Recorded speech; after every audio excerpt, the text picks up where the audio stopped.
Hello and welcome to this week's episode of The Mailbag, a new feature that we're doing here on the Male Fertility podcast. It's Shaun here this week with my chance to answer your questions. It's a new feature that we're really enjoying actually, and we wish we'd done it a lot sooner. Because quite simply, Kieran and I have always said we are doing what we wish we had when we were going through this. And I wish I had the ability to ask someone else those questions really, of what it's like, what they felt, how they felt when they were going through it. That's exactly why we do this new feature. This is exactly why we curated the community over at Nexus Fertility, to give guys that opportunity just to speak to one another and talk to people that just can give a different perspective or have been through it and might be able to leave some breadcrumbs about how to navigate certain situations. So on my previous episode of the Mailbag, I dedicated it solely to donor conception. As a donor recipient father myself, so many questions came in about that I chose to dedicate that whole episode to it. So today I'm going to answer some of the remaining questions just to mop up some of the common themes that were coming up from that last set. And then when I come to do my next one, I'll then ask for some new questions to come in. Without further ado, let's look at what we've got to cover today. So the first question is, I'm finding it hard to talk about this with friends or family. How can I start opening up? Now, I completely understand that. When you're in the situation and you know that your friends and family haven't been through it because they've conceived easily, naturally, and there's a lot of trust that goes into opening up. You're really putting your faith into them and putting yourself into a vulnerable space by doing so. So it's all about starting small, I think. One person, one sentence. It's not about pouring everything out at once. It's a simple look. As you may know, we're trying to start a family. We're having a little trouble trying to conceive. It just opens that door because ultimately you don't need solutions from them. And that's probably why you may be finding it hard to open up, because they haven't been through it, probably don't know what you're thinking, feeling, what you're going through, and how hard it is. So yeah, they're probably not going to have the answers. But what friends and family need to realize, and hopefully some friends and family do listen to this podcast, what they need to realize is that it's not about giving answers. It's not about filling that space. Certainly not with some of those sentences that we all know all too well, such as, oh, you just need to relax. Essentially, you want space to be heard.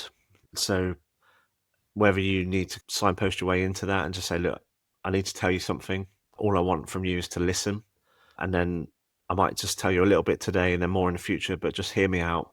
And yeah, just know this is really hard to say this, because I say this from experience. It was 3 years for me until I opened up and told anyone.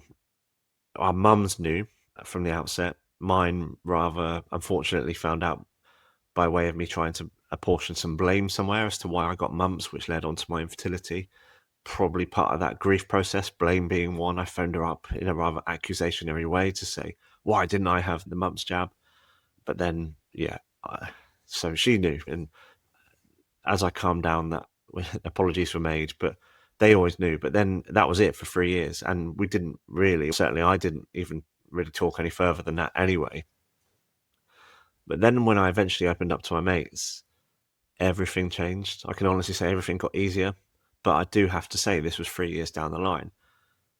We all go through a process. We all go through our own steps. And you open up essentially when you're ready to. And then whoever's asked this question, the fact that you're asking about doing it shows that you're probably in a space and place where you feel that you do want to open up, which is quite admirable. Because I can honestly say from experience, once I did tell my mates what we were going through, everything got easier. It really did. These are laddie mates, and I knew they'd all had kids easily and naturally, and I told them, but the way in which they received that information was just top drawer. It was really top drawer. They received it really well. Like, they just said things like, oh, thank you for sharing that. That must be really hard. I'm so proud of you, one of them said, for what you've been through. Because some of them did know that we were trying, and that was that. But yeah, when I went into the detail of it, like the fact I had Azoospermia, we were now at this point looking at donor sperm. Yeah, one of them to say that he was so proud of me for everything that we'd been through up to that point and that we were considering for the future. It was just amazing, because what I realized in that moment was that, having not told them previously, I was robbing them of that chance to be the friends that I needed, but that I really knew that they could be and would be. The fact that they've been in my life since we were 5 shows people aren't around for that long without good reason. So it was quite a moment, and from that moment onwards, just sharing in general got easier because it's almost like once you've broken the seal, it just gets a little bit easier to say it out loud to other people, which is probably the most daunting step. But yeah, I would suggest that if people don't receive it, or sometimes they don't know what to say, but if people then are not kind in how they receive it, then they don't deserve to be in your life anyway. So I'd say by opening up and sharing, you haven't really got anything to lose, because if they aren't the friends that you need and want in that time, then they don't deserve to be your friends. And what you do gain is support from those people who are closest to you in your life. Next up, are there things I can do today to help manage the anxiety and stress that I'm feeling? Yes, there is. So anxiety, stress, like it's all very natural in a fertility struggle. Like, kind of, we've got that constant knot in our stomach about what's coming up next, how long that could be, kind of the pressures from just life in general, just compound with everything. But I find with managing just day to day stress and anxiety is routine. So often, if we feel like we're just floating without much of a routine, purpose, plan, it can exacerbate that feeling of anxiety, that feeling of not really being grounded. For me, I discovered this during our fertility struggles, firstly by trying to optimize any sperm that may be found and the health of them. But exercise, I wasn't really much of an exerciser before then, but it's something that I started doing to try and, yeah, improve my health. But also, I then realized the benefits of the mental health aspect of exercise as well. So it's not about training for an Ironman or anything like that. And that's certainly not my bag. It's just getting your body moving. It's such a great stress reliever. I tried meditation as well. That didn't work for me. What I found was exercise was a form of kind of like active meditation. And yeah, I would lose myself. But then it's the recurring benefits of it as well. It releases happiness hormones such as dopamine, serotonin if you get outside and do it, oxytocin if you're doing it with someone else as well. And then endorphins being the main one as well. They are the 4 happiness hormones, but it helps reduce cortisol as well, which is your stress hormone. Good sleep, always crucial, and cutting back on things like alcohol. And like I just covered in the last question, talking can really help that, because when you're in your head, it's really hard to make sense of anything. Like all those thoughts that are swirling around, that anxiety, that worry about the future, it can often become jumbled and not really make too much sense in your head.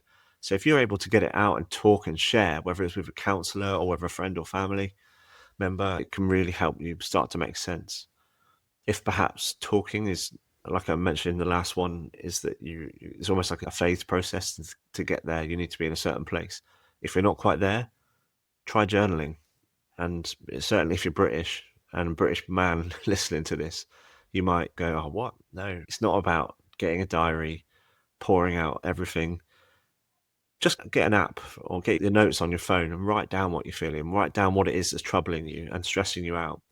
Because when you're looking back at those words, trust me, it's a lot easier to make sense of them. I got an app called Day One. It's really good. Like when I was going through this, and I started writing down what was on my mind every day and what I was grateful for as well. And it just really helped relieve that stress. And like I said, when I was getting out what was in my head, and this is when I wasn't sharing with anyone, I was writing it down onto my phone and looking back at those words, sometimes realizing that a lot of those worries and those stresses were completely just non-relevant and nonsense. And when I was looking back at them, I was almost took the third party view. As if I was going to give someone else advice about what they are stressing and worried about, a lot of that would be nonsense. And that's not to take away the complete life-changing aspect of fertility struggles, but it was just some of the complexities that I was worried about.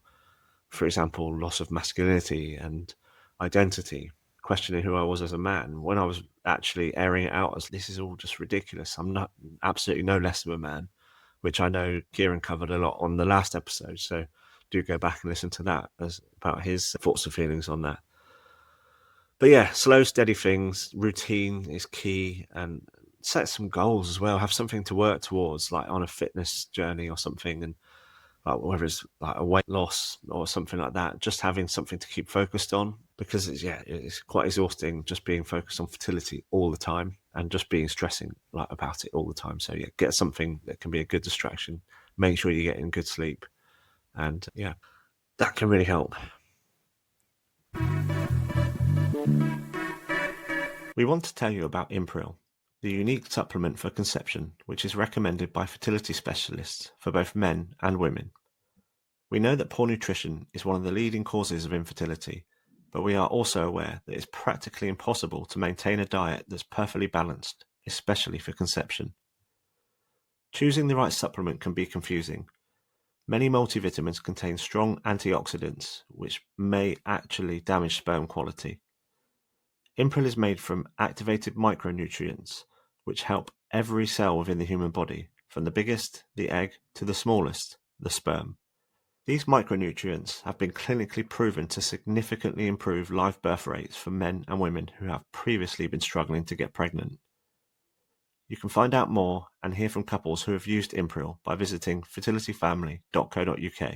If you decide this is for you, there's a 10% discount just for our listeners, so make a note of the code MF Podcasts 10. That's capital M, capital F, podcast, all in lowercase, 10.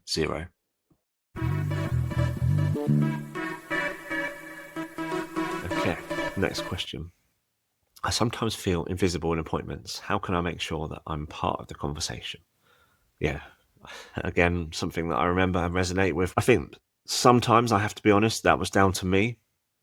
I was probably in these appointments in a state of shock and stress and trauma, constantly getting bad news again and again, or adverse results, or being told that there was a longer wait for something again. And yeah, so I've probably sat there a little bit like a rabbit in the headlights at time. So I understand that the fertility doctors, their time is limited for their appointments, and they're probably thinking, I ain't got time to waste talking to him. I need to talk to the person who's going to understand it. But what that was doing was creating more of a burden on my wife, because she was then having to take everything in. And then we'd come out of the appointments and I would have to ask what just happened, what was said, and she would have to disseminate it back to me as well. So I realized after a while that it wasn't fair on her. It was an extra mental burden. Like I said, I do understand why, but I shouldn't really have just been made to feel invisible at times. And so I do resonate with what you're saying.